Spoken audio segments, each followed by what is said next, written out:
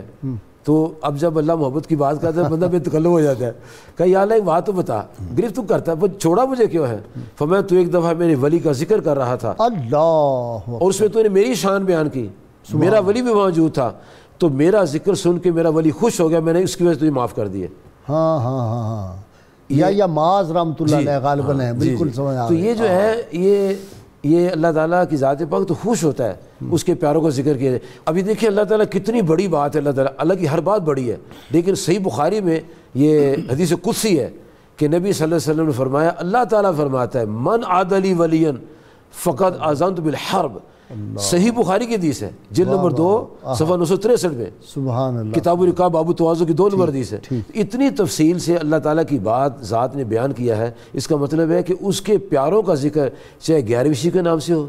جی professor ناصر صاحب آپ کی طرف آتا ہوں، یہ اصال ثواب ہے نا اصل میں تو 11ویں شریف، جی تو یہ اس کا بھی کوئی ثبوت ہے قرآن و سنت؟ حضور اس کے ثبوت سے بھی پہلے جو بات آپ کر رہے ہیں، پہلے سوال کوئی مزید اگر تھوڑا سا آپ اجازت دیں۔ جی بسم اللہ بسم اللہ، ضرور۔ اولیاء کرام کا ذکر کرنا تو یہ بہت بڑی فضیلت کی بات ہے۔ ٹھیک، آپ اگر سورہ کہف کا مطالعہ کوئی شخص کر لے تو اولیاء کے ساتھ جڑ جانے والا کتا بھی قرآن کا مضمون بن گیا۔ واہ سبحان اللہ سبحان اللہ، یعنی یہ اتنی بڑی بات ہے، اگر کوئی انسان اس پر غور کر لے، قرآن کا قاری، اللہ پاک نے کتے کے بیٹھنے کا انداز قرآن کی تلاوت بنا دیا۔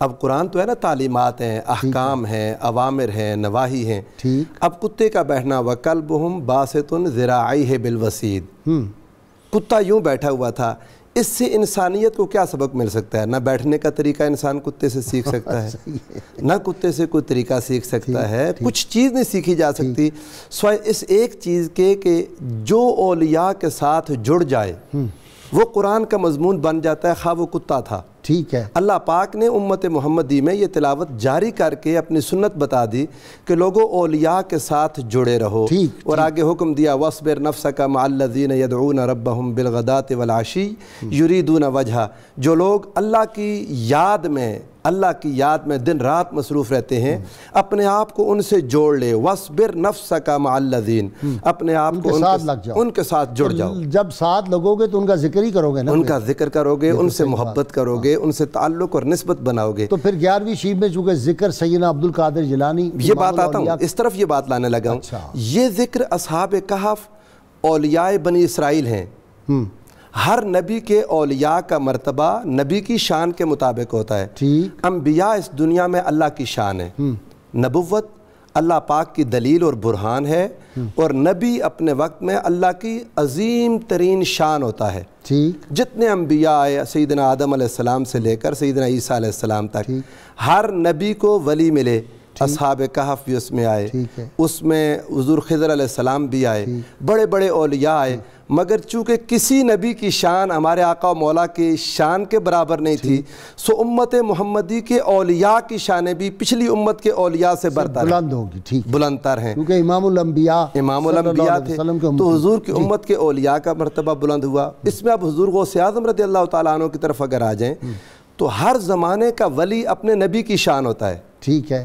ہر زمانے کا ولی اپنے نبی کی شان ہوتا ہے. حضور سیدی غوث اعظم رضی اللہ تعالیٰ عنہ حضور سرور دو عالم صلی اللہ علیہ وآلہ وسلم کے وہ شان عتم ہیں کہ آپ سے بڑھ کر اس امت میں حضور کے کمالات کا مظہر ممکن نہیں. ٹھیک ہے. جس طرح حضور اللہ کی مثال اعلیٰ ہیں، فَلِلَّهِ الْمَثَلُ الْأَعْلَى، حضور کی مثال اعلیٰ اگر ولایت میں دیکھنی ہو تو حضور سیدی غوث اعظم رضی اللہ تعالیٰ عنہ. اچھا جی، علامہ صاحب جو بات یہ پروفیسر صاحب کر رہے ہیں، ایک بات ہے امام حسن عسکری غوث وقت، ان کے بعد پھر ان کا دور شروع ہے سیدنا عبدالقادر جیلانی کا، تو پھر یہ جو شان بیان کر رہے ہیں ان کی شان بھی تو بہت بلند ہوگی نا پہلے. جی بسم اللہ الرحمن الرحیم. آپ کا جو سوال ہے وہ انتہائی اہم ہے، کیونکہ وہ ائمہ اہل بیت اطہار میں سے ہیں. اچھا. اور ان کا درجہ جو ہے وہ بہرحال ائمہ اہل بیت ہونے کے ناطے ہم فائق سمجھتے ہیں. ٹھیک، بس میں نے کہا یہ کریکٹ ہو جائے. یہ ہمارا ایمان ہے اور عقیدہ ہے. ٹھیک ہے. اور اس سے آگے ہم چلتے ہیں جو آپ سوال فرما رہے تھے ایصال ثواب کے حوالے سے. تو غازی صاحب اس میں شریعت اسلامیہ کی جو حدود ہیں وہ یہ ہیں کہ ایصال ثواب ہونا چاہیے. اگر گناہ گار ہے تو اس کی برکت سے اس کے گناہ جھڑیں گے، اور اگر وہ نیکوکار ہے تو اس کی برکت سے ان کے درجے اور بلند ہو جائیں گے. سبحان اللہ. آپ دیکھیے قرآن مجید میں اللہ تعالیٰ نے اس کی وضاحت فرمائی ہے. حالانکہ حضور صلی اللہ علیہ وسلم نے ہمیں حکم دیا جب بھی اذان ہوتی ہے ہم اس کے اندر ایک دعا پڑھتے ہیں اذان کے بعد، اور وہ ہم کہتے ہیں حضور صلی اللہ علیہ وسلم کی مقام محمود تک پہنچا دے. حالانکہ اللہ تعالیٰ نے خود وعدہ فرما لیا عسیٰ یبعثک ربک مقاما محمودا. جب وعدہ ہو گیا تو ہمارے تو درمیان میں پڑھنے کی حاجت نہیں ہے، لیکن یہ ہمیں کہا گیا، توجہ دلائی گئی کہ کوئی علو مرتبیت کا حامل ہے تو پھر بھی اس کے لیے دعا کرو، کیونکہ تم اصل میں دعا کر کے اس کا فائدہ نہیں کرو گے، اس کی برکت سے اپنا فائدہ کرو. ہاں، حسان بن ثابت کہ میں کلام سے اپنی شان نہیں بڑھا رہا، حضور کے کلام سے میں اپنی.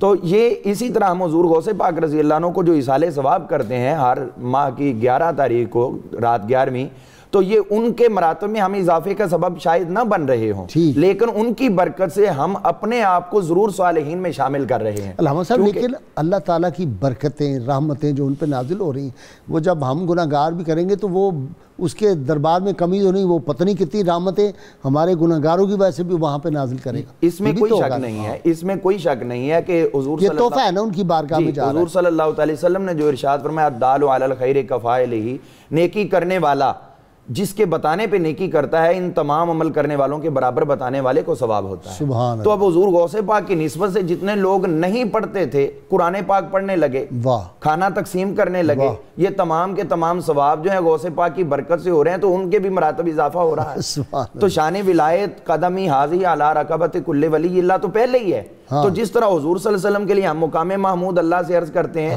تو اسی طرح حضور غوث پاک کے حضور بھی ہم حاضری لوگ آتے ہیں. جہاں تک آ گیا مسئلہ ایصال ثواب کا، لوگ جو ہیں بدقسمتی سے اپنی ایک مخصوص لاجک تیار کرتے ہیں اور پھر اسی کے پیرائے میں آ کے دیکھتے ہیں کہ دین کیا ہے، جو ان کو اس کے مطابق نظر نہیں آتا وہ کہتے ہیں دین سے خارج ہے، اور خود دین کے مطابق نہیں ہوتے بلکہ دین کو اپنے مطابق کرنا چاہتے ہیں. اور یہیں پہ خرابی شروع ہوتی. ٹھیک ہے. خود دین کے پابند بنے، جو دین کا تقاضا ہے اس کی روح ہے اس کے مطابق آئے، سارا کام سیدھا ہو جائے گا. اور سیدنا عبدالقادر جیلانی سے بڑھ کے کون دین کو سمجھتا ہوگا؟ بے شک. دین کا ظاہر بھی سمجھتے تھے، دین کا باطن بھی سمجھتے تھے. میں اس پہ عرض کرتا ہوں، آپ دیکھیے کہ جہاں تک ان کے دین کی بات ہے، سیر و اعلام النبلاء کے اندر یہ روایت موجود ہے کہ امام محمد ابن قدامہ جو ہیں الکافی کے مصنف، انہوں نے خود بیان کیا ہے کہ میں اور میرے ساتھ ایک اور صاحب تھے، ہم دونوں غوث پاک رضی اللہ عنہ کے آخری 40 دنوں کے شاگرد ہیں.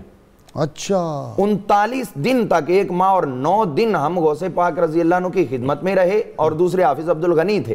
کہتے ہیں کہ ہم نے ہدایہ آپ سے پڑھی اور پھر ایک کتاب الخرقی ہے جو فقہ حنابلہ کی ہے، وہ فقی کتاب ہے، وہ کہتے ہیں ہم نے وہ آپ کی خدمت میں پڑھ کے سنائی، 1 ماہ 9 دن ہم نے یہ آپ کی شاگردی کی اور 40ویں دن آپ کا جو ہے وہ وصال ہو گیا۔ اس کا مطلب ہے کہ غوث پاک رضی اللہ عنہ علوم و عرفان کے اتنے مرقع تھے کہ لاسٹ ٹائم تک دین اسلام کی تدریس فرماتے رہے۔ اب وہ بات جو آپ ارشاد فرما رہے تھے ایصال ثواب کے حوالے سے، اس ضمن میں عرض کروں، زیادہ مسئلہ یہ لوگ بنا دیتے جی کھانا سامنے رکھا اور اس پہ جناب یہ ہو گیا وہ ہو گیا۔ ایک بڑی نفیس روایت ہے جو امام واقدی نے بیان کی ہے، اور واقدی جو ہے وہ 207 ہجری کے متوفا ہیں، امام بخاری 194 کے متولد ہیں، یعنی قرون اولیٰ کے ہیں یہ۔ انہوں نے بیان کیا ہے کہ حضور صلی اللہ علیہ وسلم حضرت سعد بن ربیع رضی اللہ عنہ ان کی شہادت کے بعد ان کے گھر گئے اور کتنے صحابہ بھی آپ کے ساتھ گئے۔ وہاں جا کے اب میں جو روایت بیان کروں گا ہمارے جو آڈینس ہیں وہ دیکھیں کہ جو ختم شریف ہوتا ہے وہ کیا ہوتا ہے اور اس روایت کے اندر کیا ہے۔ یہ نادر الوجود ہے۔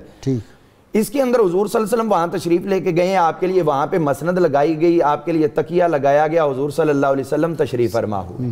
اس کے ساتھ وہاں پہ مرد حضرات موجود ہیں اور ساتھ میں خواتین بھی بیٹھی ہوئی ہیں، اور اس کے ساتھ ساتھ حضور صلی اللہ علیہ وسلم کی خدمت میں جب باتیں کی گئیں، محفل شروع ہوئی تو حضور صلی اللہ علیہ وسلم نے خطاب شروع کر دیا، بیان کرنا شروع کیا، اور اتنا بیان فرمایا، اتنا کہ وہ حضرت سعد بن ربیع کے اور شہادت کے معاملات آپ نے بیان کیے، خواتین اونچی آواز میں رونا شروع ہو گئی، آپ نے وہاں پر منع نہیں کیا کسی کو۔ اس کے بعد آپ بیٹھے بیٹھے بیان روکا اور روک کے فرمانے لگے لوگوں ابھی ایک جنتی آدمی تمہارے سامنے ظاہر ہونے لگا۔ اچھا، تو صحابہ کہنے لگے ابھی کون آئے گا؟ دیکھا دروازے پہ دستک ہوئی، آ جاؤ، کون ہے؟ دیکھا حضرت سیدنا ابو بکر صدیق رضی اللہ عنہ تشریف لے۔ اچھا، حضور نے پھر اپنا سلسلہ تکلم جاری کیا، پھر تھوڑی دیر بعد فرمایا ایک اور جنتی آنے والا ہے۔ تو صحابہ کہتے ہیں ہم وہ سوراخوں سے دیکھنے لگے بھی اب دیکھو کون خوش قسمت ہے جس کے آنے سے پہلے جنت ہونے کی بشارت۔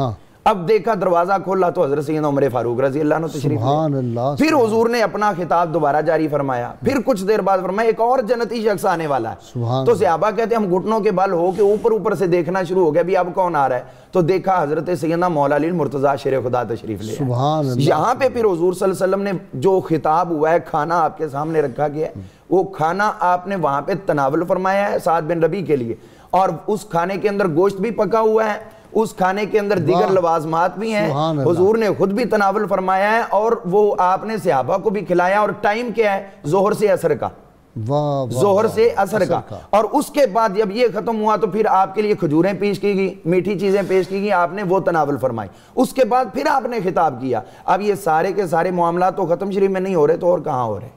یہ سعد بن ربیع وہی جنہوں نے کہا تھا امت کو میرے قبیلے کو پیغام دے دو، بالکل وہی، جب تک ایک آنکھ اور ایک ہاتھ بھی باقی ہے رسول اللہ صلی اللہ علیہ وسلم کی طرف کوئی ہاتھ نہ بڑھا سکے۔ بے شک وہی ہیں، قربان ہو جائے سعد بن ربیع، سبحان اللہ۔ علامہ صاحب ایصال ثواب کا علامہ برکاتی نے بہت اچھی، یہ تو احادیث مبارکہ جتنی ہیں وہ جب پڑھی جاتی ہیں، اور خاص طور پہ اس طرح جس طرح انہوں نے بیان کیا ہے تو مجھے تو ایسے لگ رہا تھا کہ میں وہاں قریب ہی بیٹھا ہوا یہ سارا منظر دیکھ رہا ہوں۔ ایمان جو ہوتا ہے نا آدمی کو وہ لے جاتا ہے وہاں، محبت کے ایک اپنے انداز ہے۔ جی ایصال ثواب، صحابہ کرام اپنے بڑوں کے لیے صدقہ کرتے ہیں۔ دیکھیں ایک بات عرض کرنی ہے کہ کتنی سمپل سی بات ہے، دعا میں نے کرنی ہے، کھانا پیچھے کروں گا اگر کروں گا۔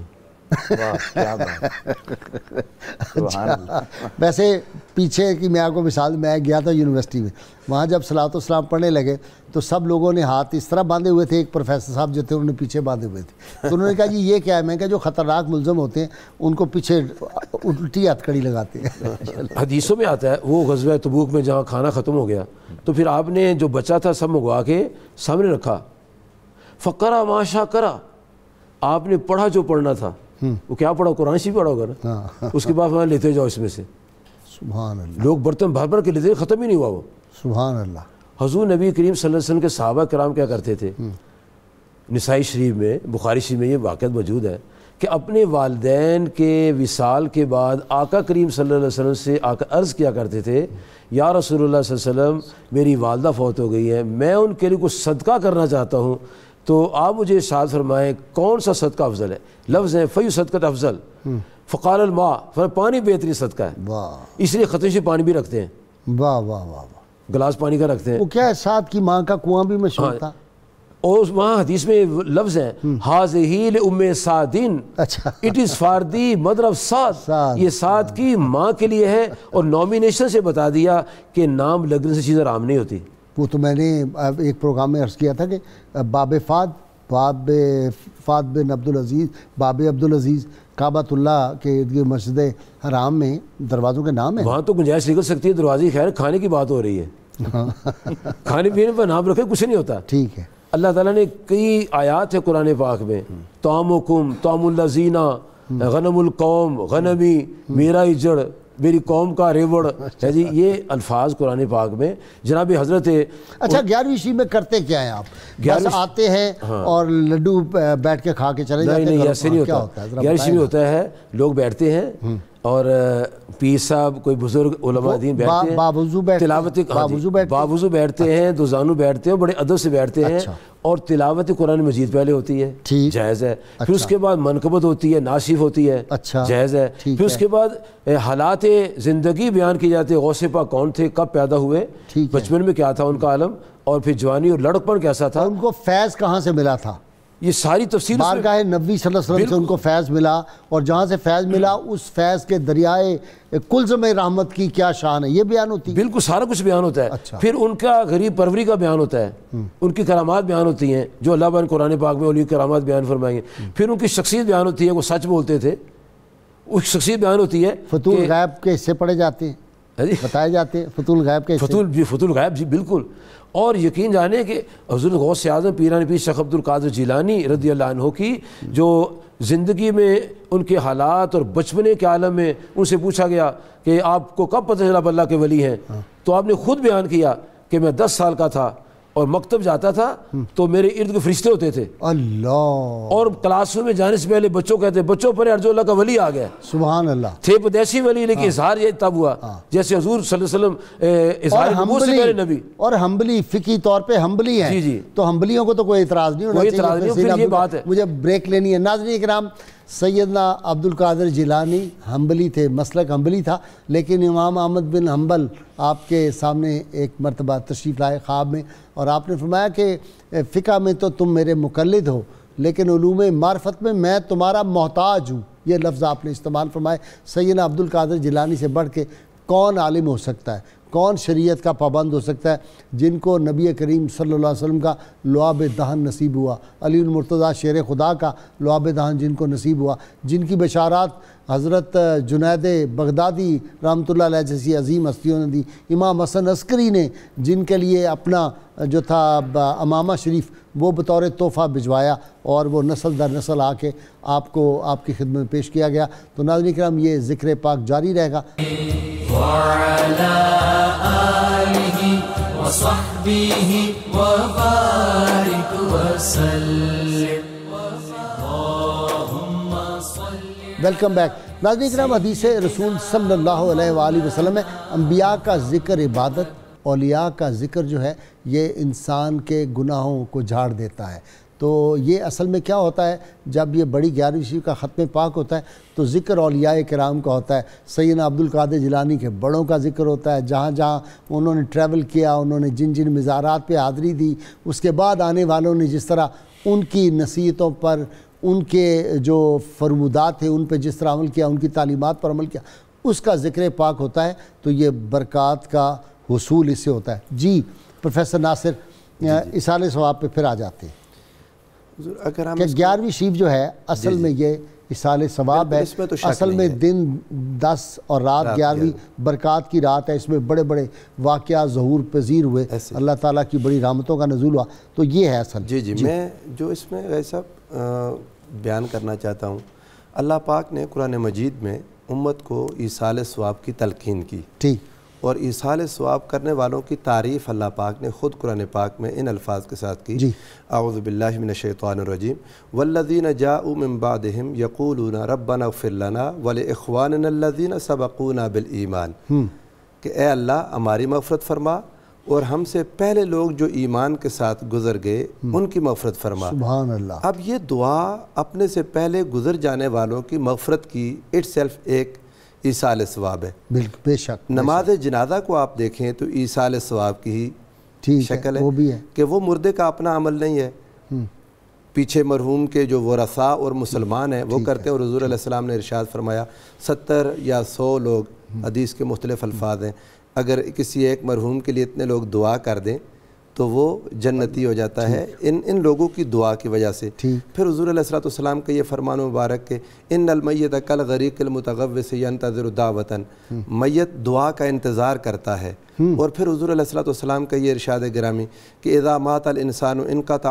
عملہ الا من ثلاث، انسان جب فوت ہو جاتا ہے اس کے سارے اعمال منقطع ہو جاتے ہیں سوائے تین کے، صدقۃ جاریۃ او من علم نافع ينتفع به او من ولد صالح يدعو له۔ تو یہ ساری کی ساری شکلیں حضور نے خود بیان فرما دیں، یعنی صدقہ جاریہ، علم نافع اور نیک اولاد، تو یہ تینوں فائدہ پہنچاتی ہیں۔ اب یہ بندے کا اپنا عمل نہیں ہے، وہ فوت ہو گیا، اس کے پیچھے جو لوگ کام کر رہے ہیں اس کا ثواب اسے مل رہا ہے۔ بعض لوگوں نے قرآن مجید کی کچھ آیات کا مفہوم غلط سمجھ لیا، جس میں اللہ پاک نے فرمایا کہ ہر انسان کا اپنا ہی عمل اس کے لیے ہوگا، کوئی کسی کا وزن لا تزر وازرۃ وزر اخری، سمجھ ان کی غلط آ گئی، انہوں نے انکار کر دیا، ورنہ حضور سرور دو عالم صلی اللہ علیہ وآلہ وسلم نے خود اس کی تلقین فرمائی۔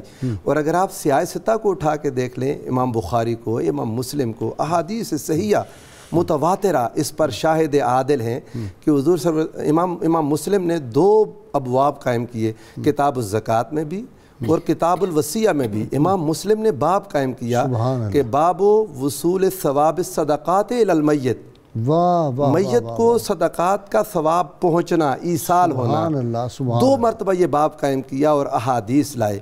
تو اس درجے کے ائمہ محدثین جب احادیث لا رہے ہیں حضور علیہ الصلوۃ والسلام سے احادیث صحیحہ، تو انکار کی وجہ نہیں بنتی، انکار کی وجہ ہو نہیں سکتی۔ یہ تو کمال انہوں نے بتایا کہ اگر باب بھی اس عنوان پہ قائم کر دیے تو آج کا کوئی آدمی اپنی ناسمجھی کی وجہ سے اٹھ کے اس پہ معترض ہو۔ یہ مسئلہ جو ہے نا جی، یہ شیخ ابن تیمیہ سے پہلے پوری امت میں کبھی بھی مختلف ہی نہیں رہا۔ ٹھیک ہے، لیکن وہ تو امام ابن تیمیہ تو خود کہتے ہیں کہ حد تواتر تک آپ کی کرامات پہنچی ہوئی ہیں۔ لکھنے کے بعد جو ہے وہ کرامات وغیرہ کا تو کرتے ہیں اقرار، لیکن لیس للانسان الا ما سعی کے تحت جو ہے وہ سب سے پہلا انکار انہوں نے خود کیا تھا۔ اچھا ٹھیک، اس کے بعد یہ جو ہے نا وہ معاملات ڈیولپ ہوئے ہیں۔ اب میں اس بارے میں عرض کرتا ہوں کہ ایک انسان جو ہے وہ دنیا سے جب رحلت کرتا ہے تو حضور صلی اللہ علیہ وسلم کا دین تو اپنی جگہ پہ ہے، آپ دیکھیں ہر دین مانتا ہے، جس طرح غیر مسلم ہے کہ اپنے مردوں کے لیے وہ کچھ نہیں کرتے، کوئی ہاسپٹل بنواتا ہے، کوئی کچھ کرتا ہے، یہ رفائی کام کہ ان کی روح کو جو ہے وہ سکون ملے۔ تو جو حضور صلی اللہ علیہ وسلم کے امتی ہوں تو ان کو تو بدرجہ اولا ملنا چاہیے۔ اس ضمن میں ہم دیکھتے ہیں تو ہمیں سب سے بڑی بات جو حاصل ہوتی ہے حضور صلی اللہ علیہ وسلم کی اپنے عمل مبارک میں، اور ہم ببانگ دوحل کہتے ہیں کہ اگر دوسروں کا فائدہ میت کو نہ ہوتا تو اسلام میں کبھی بھی نماز جنازہ شروع ہی نہ کی جاتی۔ اللہ اکبر، نماز جنازہ بنتی نہیں، کیونکہ اس کا تو مقصد ہی اس کے لیے دعا کرنا ہے۔ بالکل صحیح بات۔ اور پھر میت سامنے تو دعا کر رہے ہیں، اس کے بعد ہر ایک مسلک کا اتفاق ہے کہ تدفین میت کے بعد قبر پہ دعا کرو، وہاں پر بھی آگے مٹی آگی، اس پہ کسی کا اختلاف نہیں ہے، ہر مسلک کرتا ہے۔ جنازے کے بعد دعا پہ اعتراض ہے، لیکن تدفین کے اندر اس کے بعد نہیں ہے، وہاں پہ سب کرتے ہیں۔ تو اگر فائدہ نہیں پہنچتا تو کیوں کرتے ہیں؟ پھر وہ جنازے گاہ سے باہر آ کے بھی ہے تو وہاں بھی دعا کرتے ہیں۔ بس لوگوں کے ذہن میں یہ ڈالا جاتا ہے کہ یہ غیر اللہ کے لیے کر رہے ہیں، بس اس کے علاوہ اور کوئی چیز نہیں، اور لوگ ہوتے ہیں اس کو ذہن کے اندر کیچ کر لیتے ہیں۔ آپ دیکھیے یہ کیا ہم جو قربانیاں کرتے ہیں بڑی عید پہ، اس کا فائدہ حضرت اسماعیل علیہ السلام کو نہیں ہو رہا۔ ہاں، نبی کریم صلی اللہ علیہ وسلم کے نام پہ بھی ہم قربانی حضور صلی اللہ علیہ وسلم نے خود کی اپنی طرف سے اپنی امت کے لیے۔ حضرت مولا علی پاک فرماتے ہیں اوصانی خلیلی ان اضحاک بشین، حضور نے مجھے خود حکم دیا تھا کہ تم ہمیشہ 2 جانور ذبح کرنا، ایک میری طرف سے ایک اپنی طرف سے۔ اور آپ فرماتے ہیں کہ میں زندگی بھر یہی کرتا رہا ہوں۔ سبحان اللہ۔ اس کے ساتھ ساتھ اگر ہم دیکھتے ہیں تو یہ بات بخوبی واضح ہوتی ہے کہ جو حضور صلی اللہ علیہ وسلم کی حدیث پاک حضرت سیدنا انس بن مالک رضی اللہ عنہ روایت کرتے ہیں، اور امام طبرانی نے المعجم الاوسط میں بیان کی ہے، مجمع الزوائد میں امام حیثمی نے بیان کی ہے، شرح الصدور کے اندر امام سیوطی نے بیان کی ہے، دیگر محدثین نے اس کو درج کیا ہے۔ وہ فرماتے ہیں کہ جب بھی کوئی شخص فوت ہو جائے، ما من میت من اہل بیت یموت، جب بھی کسی گھر سے کوئی شخص فوت ہوتا ہے، پیچھے والے ثواب کرتے الا اہداہا الیہ جبریل، وہ سارے کا سارا ثواب حضور فرماتے ہیں اللہ تعالیٰ جبریل کو تفویض کرتا ہے۔ جبریل علیہ السلام وہ ثواب لیتے ہیں اور لے کے طبق میں نور کے طبق میں رکھ دیتے ہیں، اور اس میں رکھ کے پھر آ جاتے ہیں اس صاحب قبر پہ، اس کی قبر پہ آ کے ندا دیتے یا صاحب القبر العمیق، اے گہری قبر میں آرام کرنے والے، ہاذہ ہدیۃ اہداہا الیک اہلک، یہ تحفہ ہے، ہدیہ ہے جو تیرے گھر والوں نے بھیجا. واہ واہ واہ، یہ تحفہ ہے تیرے گھر والوں نے. فَأَقْبِلْهَا، واپس نہ جانے دینا، قبول فرما لو اس کو. ہائے ہائے ہائے ہائے ہائے. اور اس کے بعد حضور فرماتے جیسے ہی اس کو یہ کہہ کے آپ داخل کرتے ہیں ثواب اس کی قبر میں، تو وہاں پر پھر جا کر کیا ہوتا ہے؟ حضور صلی اللہ علیہ وسلم فرماتے یستبشر بہ، وہ میت قبر کے اندر خوش ہو جاتی ہے. واہ، اس کو بتایا جاتا ہے اہلوں کا، ہاں جی تیرے گھر والے، یعنی فلاں تیرا باپ یا تیرا بھائی یا تیرا بیٹا، تیرے اعزاء و اقربا، تیرے دوست، وہ سارے انہوں نے ثواب بھیجا ہے، اور وہ سب سے خوش ہو رہا ہے کہ میرے پچھلے ابھی زندہ ہے. واہ واہ، میرے پچھلے ابھی زندہ ہے. تو حضور فرماتے ہیں وَيَحْزُنُ جِيرَانُهُ لا يُهْدَى إِلَيْهِمْ، اس قبر کے دائیں بائیں جتنی قبریں جن کو کوئی ثواب نہیں بھیجتا وہ غمزدہ ہوتے ہیں. وہ کہتے ہیں کاش ہمیں بھی کوئی بھیجنے والا ہوتا، کوئی ہمیں بھی ایصال ثواب کرتا تو ہم بھی اس کی طرح خوش ہوتے. یہ حضور صلی اللہ علیہ وسلم کا کتنا مضبوط ترین فرمانے علی شان اور قبر کی کیفیت کا اظہار ہے. سبحان اللہ. میں کہتا ہوں ایک تو وہ ہے جن کے مردے پیچھے زندہ ہیں اور وہ بھیج رہے ہیں، اور ایک وہ ہیں جن کے زندہ بھی ہیں اور مردوں سے بڑھ کے ہیں، بھیجتے ہی نہیں اور بھیجنے والوں کو بھی روک رہے ہیں. اللہ تعالیٰ ہمیں موت کو سمجھے ہے غافل اختتام زندگی، اقبال کہتا ہے موت کو سمجھے ہے غافل اختتام زندگی، ہے یہ شام زندگی صبح دوام زندگی. جی صبح دوام زندگی پہ آ جائیں گے. حضور صلی اللہ علیہ وسلم کا اپنا عمل مبارک، ام المؤمنین سیدہ خدیجہ الکبریٰ رضی اللہ تعالیٰ عنہا کے وصال شریف کے بعد اب گاہے بگاہے دمبا چھترا بکرا ذبح کرتے تھے، اور پھر اس کے بڑے بڑے گوشت کے پیسز بناتے تھے، اور آپ فرماتے فلاں گھر دے آؤ، فلاں گھر دے آؤ، فلاں گھر دے آؤ، فلاں گھر دے آؤ. تو ایک موقع پر صحابہ پوچھتے یا رسول اللہ صلی اللہ علیہ وسلم یہ کون خوش نصیب ہیں جن کو آپ تحائف پیش کرتے ہیں؟ فرمایا یہ میری زوجہ مطہرہ سیدہ خدیجہ رضی اللہ عنہا کی سہیلیوں کے گھر ہے. وصال کے بعد وصال شدہ کے عزیزوں کے ساتھ محبت کرنی، اور پھر نبی صلی اللہ علیہ وسلم کی ذات پاک کی شان دیکھیں. اس سے وہ اہل قبر خوش ہوتے ہوں گے، بڑے خوش ہوتے اگر ان کے عزیز و اقارب کے ساتھ. اس پہ تو بہت زیادہ میں نے پڑھا ہے کہ حدیث مبارکہ اور تعامل رہا ہے صحابہ کا بھی اور اولیاء امت کا بھی، کہ جو دنیا سے چلے جائیں ان کے دوست احباب سے. حدیث میں بھی ہے کہ اگر کسی کا باپ چلا جائے ماں، تو ان کے عزیز و اقارب سے اگر اچھا حسن سلوک کیا جائے تو وہ روح خوش ہوتی ہے ان کی. روح دیتی بھی کچھ ہے، بہت کچھ دیتی ہے. اچھا علامہ صاحب نے وہ بیان کیا نا جنازہ کی نماز پڑھتے ہیں تو امام بخاری لکھتے ہیں، فرماتے جب کسی میت کا جنازہ پڑھتے ہیں تو ہر بندے کو احد پہاڑ کے برابر خیرات کرنے کے جتنا ثواب اللہ تعالیٰ دیتا ہے. اللہ، میت کی وجہ سے وہ کہتے ہیں میت کسی کو نفع نہیں دے سکتی، وہ فوت ہو گیا ہے تو اس کی وجہ سے ہر بندے کو احد پہاڑ کے ثواب. یہ صحیح بخاری میں آتا ہے. ذرا دوبارہ اس کو دہرائیں.